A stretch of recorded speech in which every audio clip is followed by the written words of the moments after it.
You step outside every single morning, lace up your shoes, and walk. 30 minutes, sometimes longer. You feel like you're doing the right thing. You feel responsible. And yet, something keeps going wrong. Your knees ache, your back is stiff, your legs feel heavy by afternoon, and no matter how consistent you are, your body feels like it's quietly falling apart instead of getting stronger. Here's what nobody tells you at your doctor's office. The problem almost certainly isn't how much you're walking. The problem is how you're walking. And walking the wrong way, with the wrong posture, the wrong pace, the wrong footwear, the wrong habits, doesn't just cancel out your effort. It actively damages your joints, breaks down your cartilage, overloads your heart, and fuels inflammation throughout your entire body. In this video, I'm going to walk you through 7 critical mistakes that people over 50 make every single day. Mistakes that are silently wrecking their health. These are patterns I see in my clinic constantly. By the end of this video, you'll know exactly what to fix, and your body will start responding differently almost immediately. My name is Dr. Vanse, and before we go any further, if content like this is what you've been looking for, hit that subscribe button right now and tap the bell icon so you never miss a video. This kind of information doesn't make it into your regular appointments. The system profits when you stay unwell. This channel exists to change that. Subscribe, and let's get into it. Every single day, patients come into my office absolutely convinced they're doing everything correctly. They walk consistently, sometimes 30 minutes, sometimes more, and still they arrive with swollen knees, persistent fatigue, numbness crawling down their legs, and an overwhelming sense that their body is deteriorating rather than improving. The first question I ask them is always the same. Exactly how are you walking? And that's where the conversation takes a turn they weren't expecting, because the issue almost never comes down to walking too little. It comes down to walking incorrectly. And incorrect walking isn't simply wasted effort. It actively tears down your joints, collapses your posture, overwhelms your cardiovascular system, and drives chronic inflammation deep into your tissues. After 15 years in clinical practice, I see this pattern continuously. Let's begin with the foundation. Why walking after 50 isn't merely a pleasant daily habit, but a genuine medical requirement. Because once you cross 50, your body enters a predictable series of physiological shifts. These changes are measurable, they are documented in research, and ignoring them carries serious consequences. The first shift is muscle loss. Scientists call this process sarcopenia, the gradual age-related disappearance of muscle tissue. After your 50th birthday, your body loses roughly 1 to 2% of its total muscle mass each year. That number sounds trivial in isolation, but over 10 years it translates to 15 to 20% of everything you had. And muscle is not merely about physical strength. Muscle stabilizes every joint in your body. It regulates blood sugar levels, the concentration of glucose circulating through your bloodstream. It holds your posture upright. It provides the balance you rely on with every step. When enough muscle disappears, everything downstream starts to collapse. The second shift is joint stiffening. Cartilage, the smooth, cushioning material at the ends of your bones, has no blood supply of its own. It receives its nutrition entirely through movement. When you load a joint and move it, synovial fluid, the lubricating liquid inside the joint cavity, gets pressed into the cartilage and delivers the nutrients it needs to remain healthy and pliable. Without consistent movement, cartilage quite literally starves. It thins. It loses its spring. Eventually it breaks down, and that breakdown is what we call osteoarthritis. It is not an unavoidable part of aging, but the wrong habits will absolutely accelerate it. The third shift is metabolic slowing. Your basal metabolic rate, the number of calories your body consumes just to sustain itself at rest, declines by approximately 2 to 3% every decade after 50. That means the exact same lifestyle that kept your weight steady at 30 will cause you to gain weight at 55. Not because you changed anything, but because your body did. The fourth shift is circulatory inefficiency. Your blood vessel walls gradually lose their elasticity. Your heart pumps with marginally less force. Blood flow to the periphery, particularly the legs, the feet, and the small vessels, deteriorates over time. This is the direct reason so many adults over 50 experience cold feet, nighttime leg cramping, and that characteristic heavy, tired sensation in the lower legs by evening. Here's the critical point. Walking addresses all four of these systems simultaneously. It activates muscle tissue, triggers cartilage nutrition through movement, stimulates metabolism, and improves circulation throughout the body.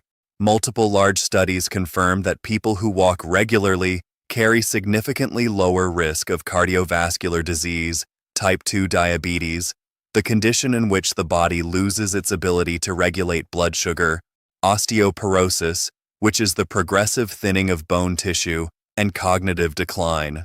But, and this is exactly the part no one explains, every single one of those benefits requires that you walk correctly. Walk incorrectly and you don't receive a reduced benefit. You receive an entirely new set of problems layered on top of your existing ones. Let's go through every major mistake I observe, one by one. The first mistake is starting your walk at full speed. This is probably the single most widespread error I encounter across every age group and every fitness level. People step outside and immediately hit their normal walking pace. It feels logical. Why spend time gradually warming up when you could simply start moving? But your body is not an engine you can start cold and immediately run at full throttle.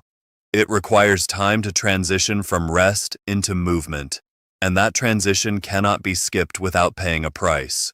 Here's what actually happens inside your body when you begin too fast. First, your muscle fibers are cold. Cold muscle tissue is less elastic tissue.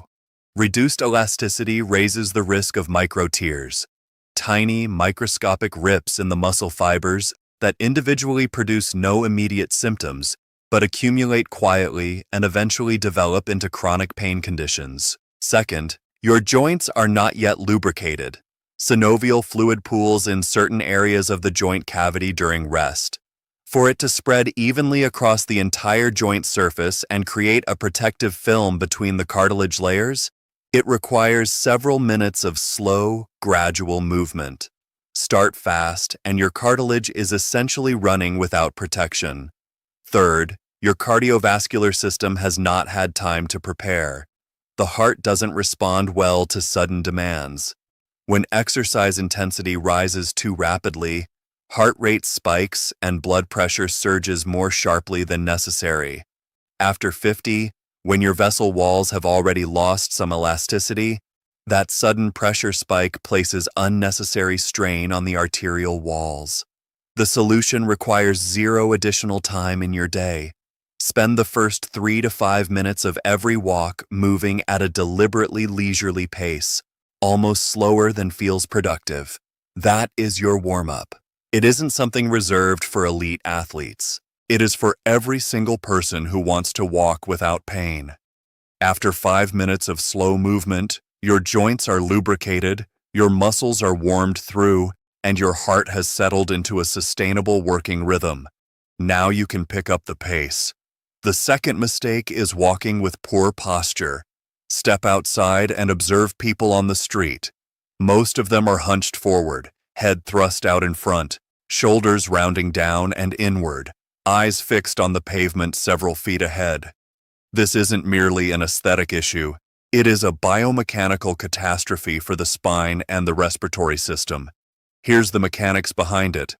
An adult human head weighs approximately 11 pounds. When it sits directly over the spine in its neutral position, the neck muscles carry exactly that load. But when the head shifts forward by just 1 to 1.5 inches, the load on the cervical spine, the neck portion of your backbone, triples. At 2 inches of forward displacement, the load multiplies 4 to 5 times. Instead of carrying 11 pounds, your neck and upper back muscles are now sustaining 45 to 55 pounds continuously. Walk that way for 20 or 30 minutes, and you generate chronic muscular tension throughout the neck, shoulders, and the base of the skull. This is precisely why so many people return from a walk with a neck ache. It isn't age, it isn't a cold draft, it's posture. The second consequence hits your lungs.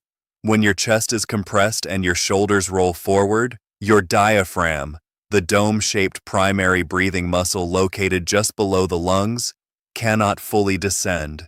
Your lungs cannot fully expand. You breathe shallowly, drawing air only into the upper chest. Your body receives less oxygen than it needs. Less oxygen means less energy delivered to your muscles and your brain. You walk for 30 minutes and feel as though you walked for an hour. People attribute this to age or poor conditioning. The actual cause is one correctable mechanical error. There is also a third consequence that almost nobody discusses. Poor walking posture disrupts the entire biomechanical chain beneath it. With the head pushed forward, the lower back compensates with an exaggerated arch, the pelvis tilts, and the knees begin operating at incorrect angles. The loading on your knee and hip joints increases, not because you are aging, but because of one specific, fixable, postural error. The correction is straightforward. Imagine a thin thread attached to the very top of your head, gently drawing you upward. This is not about forcing yourself into a rigid military posture. It simply means allowing your spine to decompress and lengthen. Shoulders relaxed, drawn slightly back. Eyes forward toward the horizon, not at the pavement below you. Chin parallel to the ground, chest open. In this position, your lungs operate at full capacity, your neck carries no excessive load, and your spine distributes body weight the way it was designed to. The third mistake is wearing the wrong shoes. This is the topic patients give the least attention, and it may carry the greatest consequence for joint health. Two age-related changes make appropriate footwear especially critical after 50. First, the natural fat pads on the soles of your feet thin with age. These pads once served as built-in shock absorbers, softening the impact of your heel striking the ground with every step. As they diminish, your footwear must compensate. If it doesn't, every ground impact travels unfiltered straight up through the ankle, knee, hip, and into the lower back. Second, the muscles and ligaments supporting the foot's arch weaken over time, and the arch can begin to collapse. This is called acquired flat foot, and it shifts the load angle on the knee, alters the axis of the hip joint, and compounds spinal stress. What you should look for in a walking shoe: adequate cushioning across both the heel and the forefoot, firm enough to prevent excessive sinking, soft enough to genuinely absorb impact. Arch support that follows the natural anatomy of your foot and prevents the arch from collapsing inward during movement. A flexible front sole that allows the foot to bend naturally at the ball, the wide forward section, during the heel-to-toe rolling motion of each step. And critically, replace your walking shoes approximately once a year if you walk regularly. The outer rubber may appear perfectly intact long after the midsole's shock-absorbing material has deteriorated. Worn-out midsoles are a leading and almost entirely overlooked contributor to joint breakdown. The fourth mistake is walking infrequently but for long distances when you do. This pattern is extremely common. Busy schedules during the week lead to one long compensatory walk on the weekend, sometimes an hour, sometimes two. People finish feeling virtuous and check off their weekly fitness requirement. From a physiological standpoint, this approach is fundamentally flawed. Your body does not respond meaningfully to isolated bursts of activity. It responds to repeated, consistent signals. Every time you walk, your body receives a message. Physical movement is the norm. In response, your heart gradually becomes more efficient, your blood vessels adapt, your muscles strengthen, and your metabolism remains actively elevated. This is called training adaptation, and it only develops through regular, repeated stimulus. One walk per week delivers too weak a signal. The body never adapts. The benefit remains minimal. What's more, a single long walk after multiple days of complete rest becomes a stress event for muscles that are cold, unprepared, and unadapted. The following day, they hurt. People conclude that walking isn't for them, that their joints are simply too weak. That is the wrong conclusion. The joints are likely fine. The loading pattern is wrong. Research-based recommendations are clear. 20 to 30 minutes of walking on most days of the week represents the minimum effective dose for cardiovascular benefit. Not one extended Sunday excursion. 5 to 6 moderate walks distributed throughout the week. Your body adapts only to what it encounters repeatedly. The fifth mistake is keeping your arms still while you walk. Most people either hold their arms rigidly at their sides, let them hang passively, or keep their hands in their pockets. It feels comfortable. In reality, it strips away a meaningful portion of walking's benefits and disrupts fundamental movement mechanics. Walking is not purely leg work. It is a whole-body cross-pattern movement. When the left leg steps forward, the right arm swings forward, and vice versa. This pattern, known as cross-coordination, is built directly into your nervous system. It distributes spinal load symmetrically and reduces the rotational stress placed on the trunk with every step. When the arms remain static, the spine over-rotates in the lumbar region to compensate, which frequently triggers lower back pain in people who already carry vulnerability in that area. Beyond this, arm swing actively engages the muscles of the shoulders, chest, and upper back, increasing total caloric expenditure, enhancing circulation, and amplifying the metabolic effect of the same distance walked. It also sets a rhythmic tempo that stabilizes your stride and, after 50, when coordination is naturally beginning to decline, meaningfully reduces the risk of losing your balance. The correction: bend your elbows to roughly 90 degrees and allow them to swing naturally forward and back in opposition to your legs. You don't need the exaggerated pumping motion of competitive race walkers. You simply need to stop anchoring your arms to your body. The sixth mistake is carrying your phone in your hand. This mistake didn't exist 20 years ago. Today, it is among the most widespread behaviors I observe. The postural consequences alone are severe. Looking down at a screen tilts the head forward, tripling or quintupling the load on the cervical spine, compressing the chest, shallowing the breathing. Everything we've already discussed, but actively reinforced with every glance at the screen. Beyond posture, consider safety. After 50, the vestibular system, your body's internal balance and spatial orientation mechanism, operates with declining precision. Proprioception, your sense of your body's position in space, also gradually diminishes. This means your brain increasingly depends on visual input to maintain stable walking. When your eyes are on a screen, your brain loses its most critical source of spatial information. You stop registering uneven pavement, curbs, steps, wet surfaces, and sudden drops. The fall risk increases substantially. And after 50, a fall is rarely a minor inconvenience. It frequently means a fractured wrist, fractured ribs, or most gravely, a hip fracture. A hip fracture in someone over 60 carries the risk of extended immobilization, major surgery, and a prolonged rehabilitation process. The prevention is straightforward. Put the phone in your pocket. If you want audio, music, a podcast, use earbuds. Let a walk be a walk. There is also a neurological dimension worth understanding. When you walk while genuinely paying attention to the environment around you, to the sensations in your body, to your breathing rhythm, you are actively training attention, coordination, and spatial awareness. This is documented, measurable benefit for the aging brain. When your focus is occupied by a screen, that benefit vanishes entirely. Your legs are moving, but your brain is somewhere else. The seventh mistake is neglecting recovery after walking. This is the one nobody mentions. Not in a clinic, not in a gym, not in any standard health advice. The general assumption is that walking is a gentle enough activity that no recovery is necessary. That assumption is incorrect. Start with hydration. Muscle tissue is 70 to 75% water.